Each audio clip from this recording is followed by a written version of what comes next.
한 발 더 들어가는 고품격 시사대담 뉴스 인사 프라임 시작해 보겠습니다. 목요일 쇼미더 민심입니다. 민심 쏙쏙들이 들여다보겠습니다. 윤희웅 대표님 또 박영식 정치시사 에디터 두 분 함께합니다. 안녕하십니까? 네, 반갑습니다. 안녕하세요.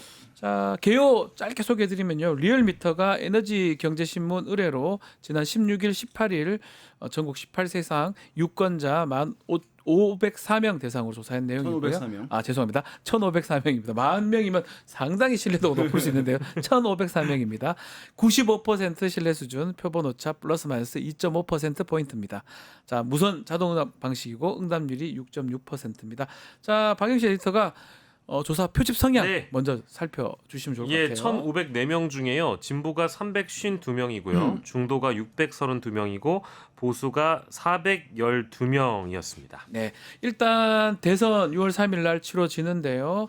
어떤 결과가 나올지 기대하는 조사를 했는데 어떤 결과가 나왔습니까? 예, 정권 교체나 정권 연장이냐 이제 이 결론인데요. 중요하죠, 이거. 예. 차기 대선 집권 세력에 대한 선호도 조사 결과를 보면 야권의 정권 교체가 59.9%로 더 우위에 놓여 있습니다. 네. 다만 범여권의 정권 연장도 34.3%의 지지를 보였고요. 잘 모르겠다가 5.8%로 보였는데 이 조사에서는 어쨌든 3월 첫째 주부터 시작해가지고 4월 셋째 주에 이르기까지 지금 계속해서 정권 교체와 교체 사이에 정권 교체와 연장 사이의 어떤 간극이 점점 더 지금 벌어지고 그러니까요. 있는 것을 여러분들 그래프상으로도 확인하실 수 있습니다. 어떨 때는 확 붙었을 때도 있는데 지금은 좀 격차가 벌어지고 있다고 봐야 되겠죠? 근데 지난 뭐 1월 예. 같은 경우에 2월 같은 경우에 상당히 이제 좁혀졌고 예. 겹쳐졌던 상황, 경쟁 구도가 만들어졌던 상황인데 그 이후에는 전반적으로 지금 추세가 정권 교체 흐름들이 높았고 네. 최근에 한 5% 포인트 가량 이제 더 격차가 벌어진 격차가 벌어진 측면들, 상황. 벌어진 상황들이 이제 여러 조사에서 확인이 되고 있는 그런 측면이 있습니다. 그래서 예.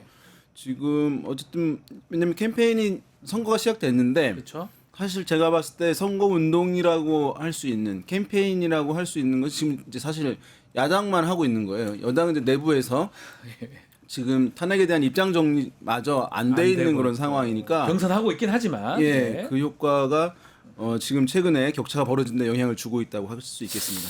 자, 그리고 각 당별로 어떤 후보가 최종 대선 후보가 돼야 되냐 이 조사도 좀 해봤는데 이제 민주당부터 한번 살펴볼까요? 네, 이제 민주당의 네. 후보 적합도를 보겠습니다. 이 이재명 대표가 굉장히 높은 비율을 좀 차지하고 있긴 하거든요. 아, 근데 저거 지금 보면 예. 더불어민주당이 했을 때하고 전체가 했을 때 차이가 좀 나긴 하네요. 그렇죠. 그러니까 전체는 53.4%인데 네. 더불어민주당 지지층과 무당층을 이제 더해서 살펴보면 82.9%까지 올라가고요. 뒤따르는 후보들은 양쪽 다 어쨌든 이재명 후보에게 큰 차이를 좀 보이고 있습니다. 네. 김동연 후보가 17.3%, 김경수 후보가 5.7%, 기타 인물 4.1, 없음이 15.2, 잘 모름이 4.3으로 되어 있는데 어쨌든 여기서 두각을 드러내고 있는 대목은 더불어민주당 지지층과 무당층 놓고 봤을 때 82.9%라는 뭐. 굉장히 높은 수치를 기록하고 있다는 지금 점입니다. 경선하고 있고 뭐 90%에 가까운 지금 득표율을 이재명 후보가 지금 얻고 있는데 요런 여론조사하고도 좀 맥을 같이 하는 것 같아요. 맞습니다. 지금 이제 이 조사에서 예. 어떤 분들은 왜 전체 조사에서는 한 절반 수준인데 민주당 지지층과 무당층에서는 또 이렇게 높으냐. 근데 전체 결과에서는 많이 말씀드렸지만 국민의힘 지지자들도 응답을 하기 때문에 그러니까요. 이제 이재명 후보를 선택을 안 하는 것이죠. 그럼 다른 약체 후보를 선택하거나 없다라고 하는 응답을 선택을 하게 되니까 그러니까요. 낮게 나오는 것인데 민주당 지지층과 무당층만 했을 때는 상당히 높아지는데 민주당 지지층만 했을 때는 거의 90에 가까워요. 예. 예. 그래서 지금 이제 여론조사에서는 모르는 응답이 있잖아요. 그거를 빼면 좀씩 올라갈 거 아니에요. 그 더 올라갈 그러니까 네, 90%. 그러니까 지금 이제 경선에서 득표율 막 그 정도 수준으로 확인되고 있는 것이라고 할 수 있겠고요. 사실 이제 그 오른쪽에 있는 그래프들 간의 격차가 이제 의미가 있는 거잖아요. 그렇죠. 이제 1위 후보와 2, 3위 후보 간에. 그러니까 사실 이 정도니까 룰 논쟁이 있잖아요. 예.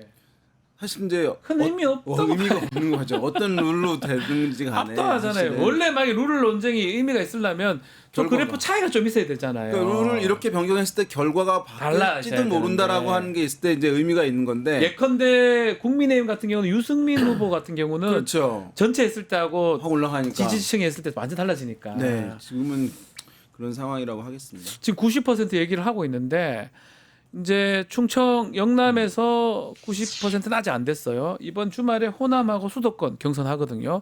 어떻게 예상하십니까? 저는 뭐 90%에 가까운 90%를 넘을지 안 넘을지에 대한 것은 제가 좀 조심스럽긴 합니다만은 90%에 가까운 득표를 그대로 기록할 거라고 보고요. 그렇게 되지 않았으면 좋겠다. 그렇게 혹은 그렇게 안 될 것이다라고 예상하는 주류 언론들의 이제 그 근거들을 좀 보면 네. 2022년 이제 경선 때 이낙연 후보가 유일하게 이긴 지역이 있습니다. 이재명 당시 후보를 꺾었던 서울 지역. 아니었나요? 호남하고 수도권이거든요. 호남하고 서울이거든요. 이제 예를 들면 호남에서는 보니까 46.95%가 이재명 후보의 득표율이었고요. 47.12%가 이낙연 후보의 득표율이었습니다. 그러니까 아주 근소한 차이로 밀린 지역이기도 하기 때문에 이번에 네. 호남 쉽지 않다. 이렇게 이제 근거로 들고 있는 것 같아요. 근데 그때 당시에 차이도 굉장히 근소한 차이로 패배를 했던 거고 이제 수도권 때 득표율을 본다라고 한다면 좀 차이가 많이 벌어지긴 했습니다만은 그때는 뭐 내부적으로도 이제 여러 의혹들이 실제 이 선거 인단들을 대상으로 해서 특정 종교 세력이 붙은 거 아니냐 이제 이런 의혹들이 민주당 내부에 그때 당시에 있었던 걸로 기억을 네. 합니다. 실제 이번에는 그것과는 전혀 관계가 없이 90%에 가까운 득표율이 나올 거라고 보고 또 하나의 호남이 이재명 대표에게 불리하다라고 얘기하고 싶은 하나의 근거는 최근에 있었던 재보궐선거에서 조국혁신당한테 민주당이 담양군수를 내줬기 때문에 아하. 이것 역시도 이재명 후보에게 유리하지 않다라고 보는 근거인 것 같아요. 근데 이거는 지금 일단 흐름이나 기세라는 게 분명히 존재하기 때문에 호남 지역에서 이재명 후보가 타 후보에게 예를 들면 밀린다? 김경수 후보와 이제 가령 동영 후보에게 후보. 밀린다? 과연 이제 이거를 그렇게 생각해야 될지는 저는 뭐 동의하진 않습니다. 언론하고는 뭐 달리 될 것이다. 예. 여론이 들어가 있는 상황에서 이제 어느 지역 대한민국의 이제 어느 광역자치단체별로 봤을 때 차이가 유의미하게 크다 이런 현상은 사실은 요즘에 잘 없어요.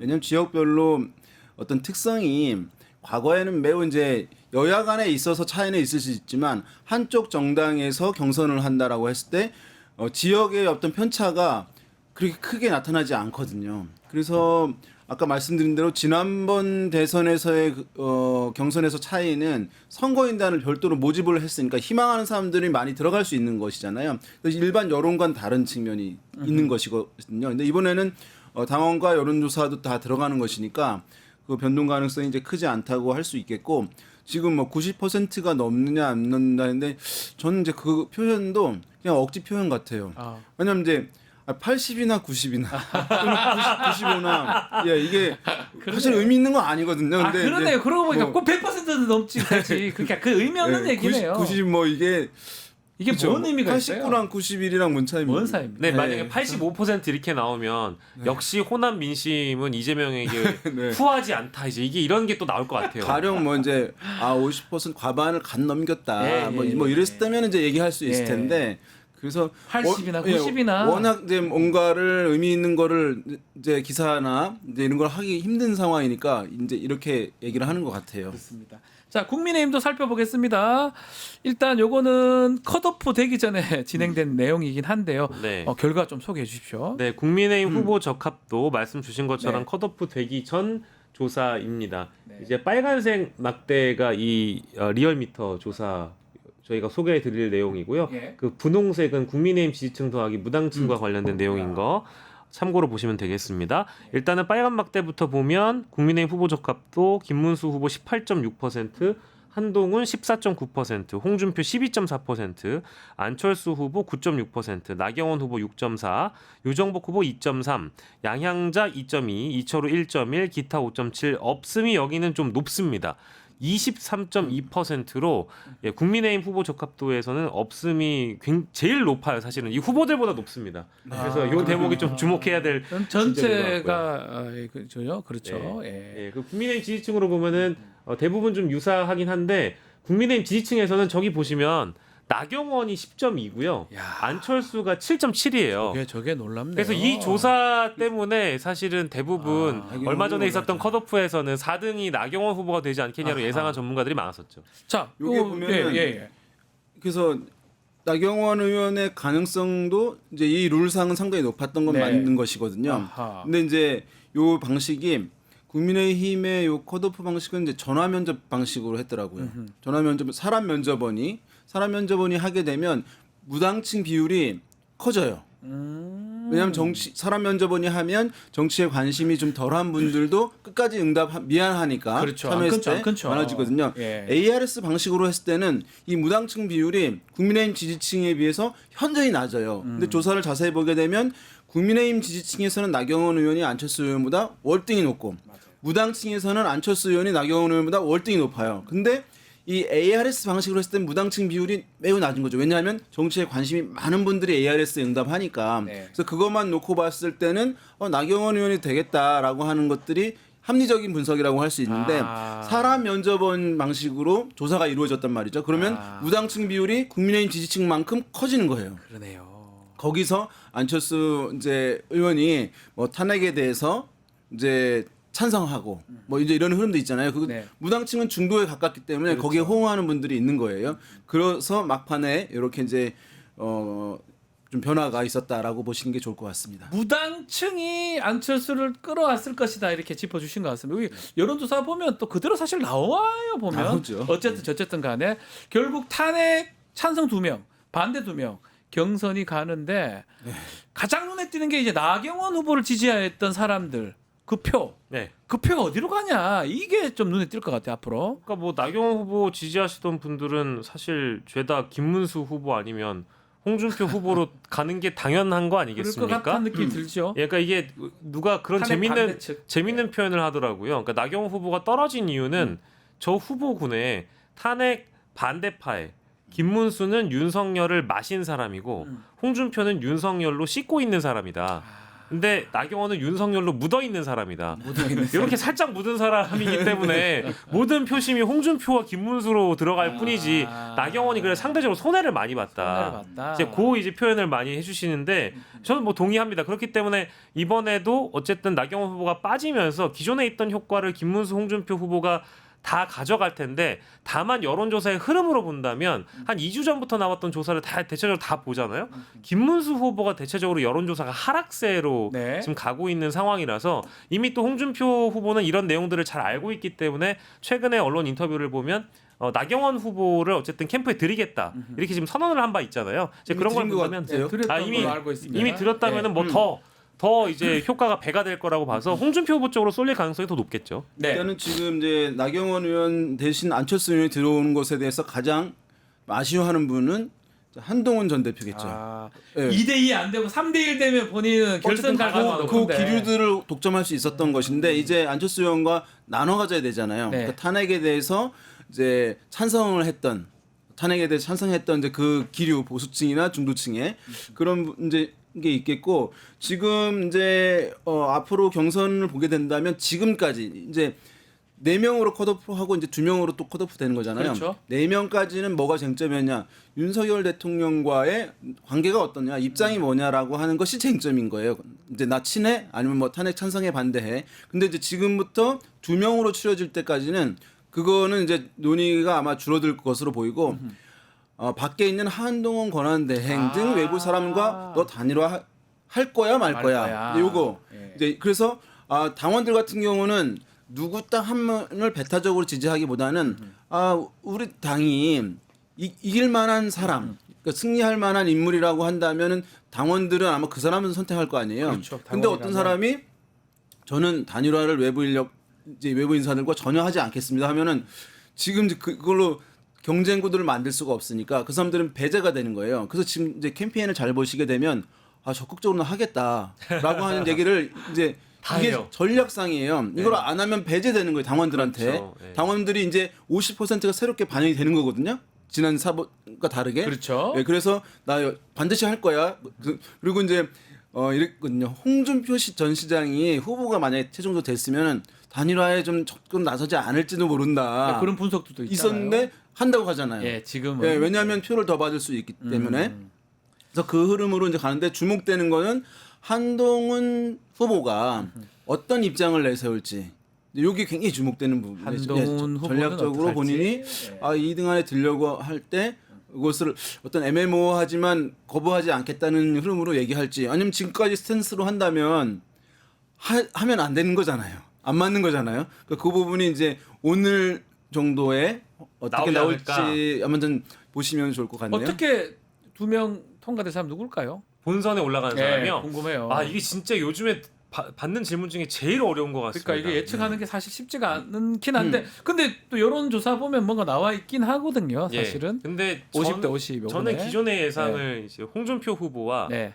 한동훈 후보로 아. 압축이 될 거라고 봤어요. 예. 근데 그게 이제 그 근거는 일단 오늘부터 맞수 토론이 시작이 되잖아요. 네. 어제 미디어데이 있었고 각 후보 간에 자신의 대상을 지명한 거를 보면 일단 한동훈 후보가 3번이나 이 1대1 토론에 참여를 하게 됩니다.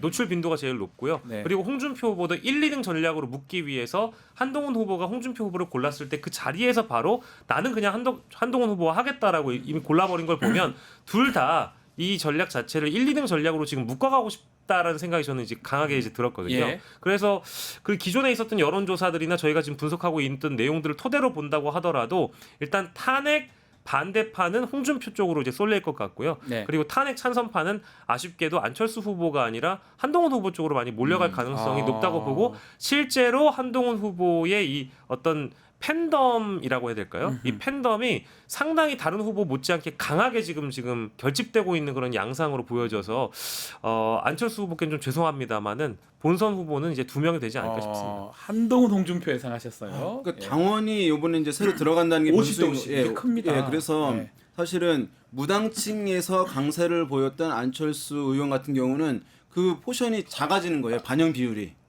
그 전에는 당원인이 안 들어갔고, 그렇죠. 예, 이제 국민의힘 여론조사의 지지자와 무당층만 했으니까 안철수 의원이 이제 강세를 보일 수 있었는데 여기에 이거는 50%로 비율을 줄어들고 새로 50%가 당원이 들어가는 것이니까 당원은 국민의힘 지지자들 중에서도 성향이 센 분들이라고 봐야 되거든요. 네. 예, 그렇게 되면 아마도 이제 탄핵에 대해서 반대했던 사람들 약간 프리미엄을 얻을 가능성은 이제 있다고 보는 게 합리적이긴 해요.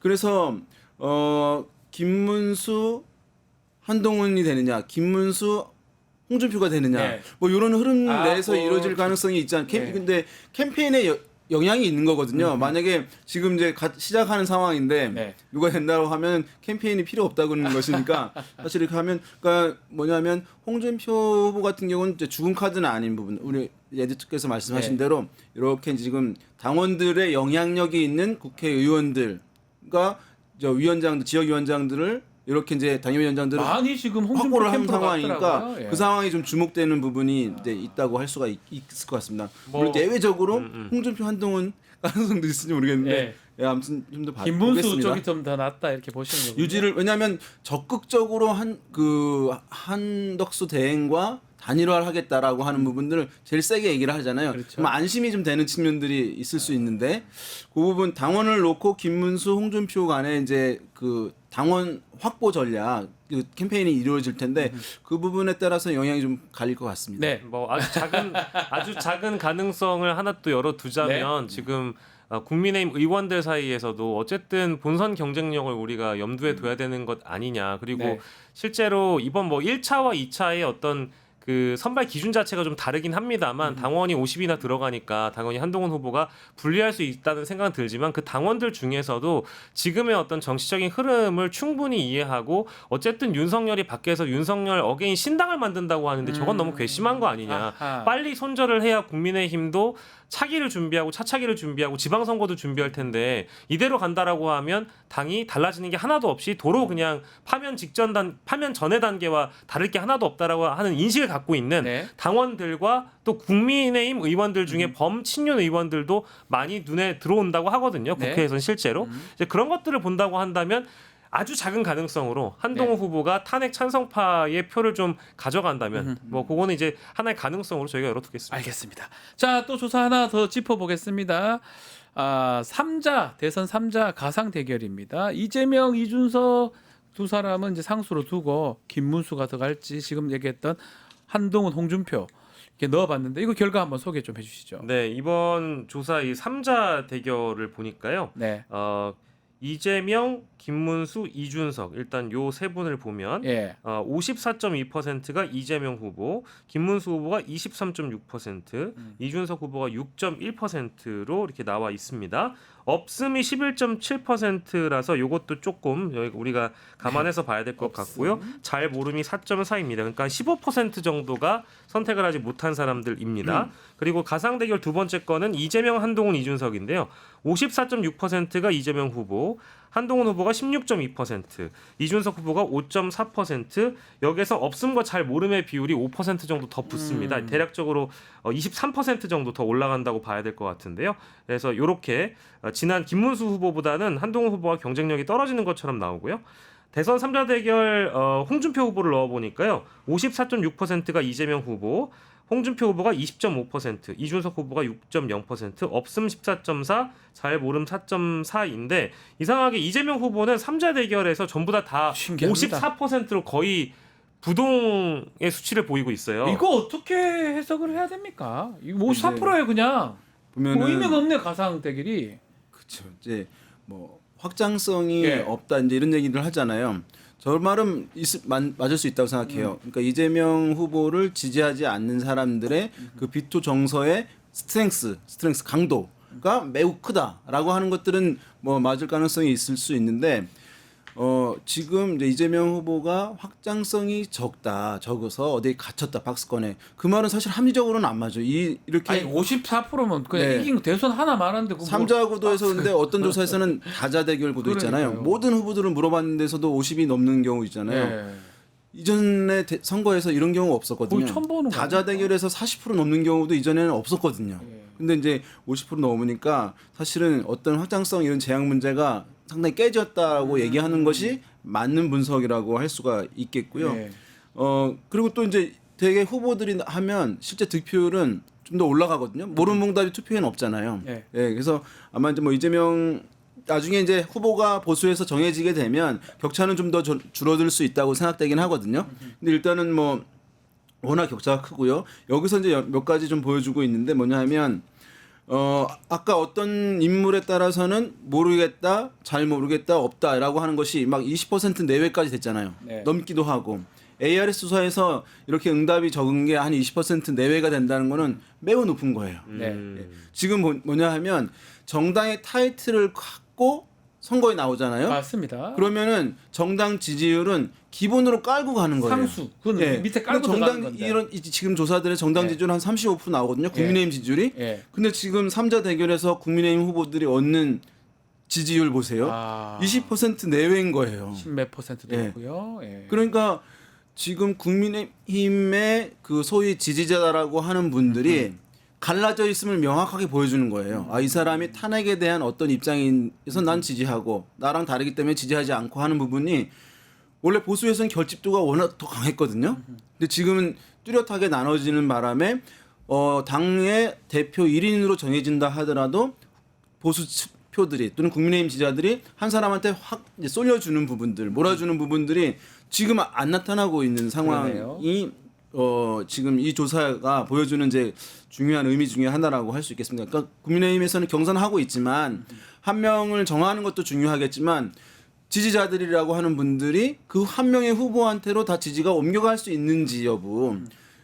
그러니까 경선 과정에서 그런 것도 필요한 것이거든요. 근데 그것이 이제 없고 탄핵에 대한 입장 정리가 당 자체가 아직 제대로 안 돼 있는 그러니까요. 상황이니까 예. 이런 문제가 계속 노정되고 있는 것 같습니다. 한덕수 대행은 지금 빠져 있어요. 근데 이제 마지막 변수 중에 하나가 한덕수가 나오면 조금 판도가 달라집니까? 저는 뭐 일시적으로는 판을 크게 흔들 가능성은 있다고 보는데요. 네. 근데 그것도 일시적일 거라고 봅니다. 네. 왜냐하면 한덕수 권한대행은 사실 이 선거판과 정치판에서 입증이 된 사람이 아니에요.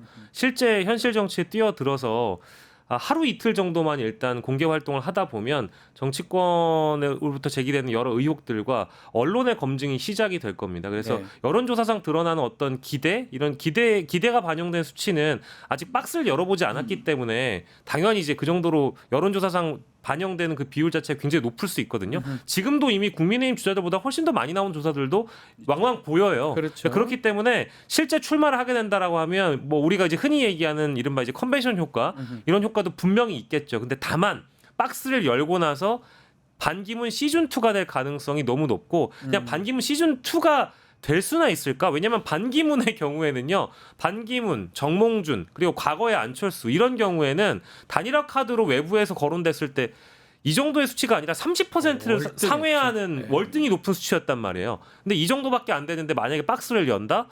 처참하게 무너지거나 깨질 가능성도 일부 있기 때문에 일시적으로 효과가 있을 수 있으나 실제 검증이 되는 국면에서는 결과가 값이 달라질 수 있겠다라고 봅니다. 네. 어쨌든 이제 다른 후보들은 이제 이재명 후보를 내가 확실하게 잡겠습니다. 이제 이거인데 비해서 네. 어쨌든 이제 한덕수 대행 같은 경우는 최근에 이제 뭐 이슈가 되고 있는 경제 상황과 관련한 문제, 한미 관계, 한미 통상 문제에 대해서 얘기를 할 수 있는 인물이니까 아마도 이제 주목도를 이제 받고 있는 것이고 보수에서도 계속 거론하는 것이라고 할 수 있을 텐데 그래서 지금 나와 있는 후보들에 비해서는 뭔가 좀 내용 있는 캠페인을 이제 할 수 있는 측면이 있고 그래서 좀 더 지지율은 좀 높을 거라고 보긴 네. 해요. 다만 이제 그런데 그 격차가 그러면 지금 야당의 유력한 인물 후보인 이재명 후보와의 격차가 경쟁 구도가 만들어질 것이냐 그거는 지금의 사실로 예. 수치로 봤을 때는 그렇게까지는 나오기가 쉽지 않은 거거든요. 그래서 이제 마지막에 와서 혹시 뭐 이준석 후보까지 전체를 흔히 얘기하는 이제 빅텐트. 빅텐트.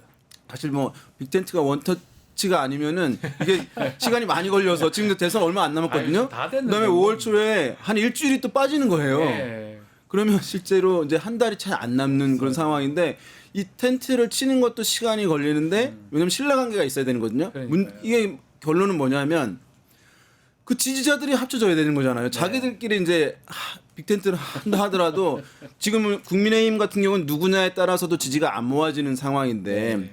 빅텐트란 이름으로 해서 한다 하더라도 다양한 지지자들이 스펙트럼 있는 지지자들이 그걸로 이제 모아질 것이냐의 문제는 또 다른 문제인 것이기 때문에 저는 이제 그 파괴력이 다른 후보들보다는 나을 것 같은데 뭐 최종적으로 경쟁 구도를 큰 차이는 없을 만들 것이다. 것이냐에 대해서는 좀 회의적입니다. 알겠습니다. 자, 오늘 두 분 말씀은 여기까지 듣겠습니다. 좀 더 민심 윤희용. 유튜브 구독하고 실시간 채팅과 댓글을 남기시면 매일매일 7,000TTCO를 드립니다. 참여 방법은 통통물 어플을 다운로드하고 회원가입과 로그인을 해주세요. 마이페이지에서 나의 회원 고유 번호를 복사해주세요. 유튜브 구독 후 실시간 채팅이나 댓글창에 고유 번호를 한 번만 입력하면 준비 끝! 지금 유튜브 채팅과 댓글 쓰기 참여하고 7,000TTCO 받아가세요.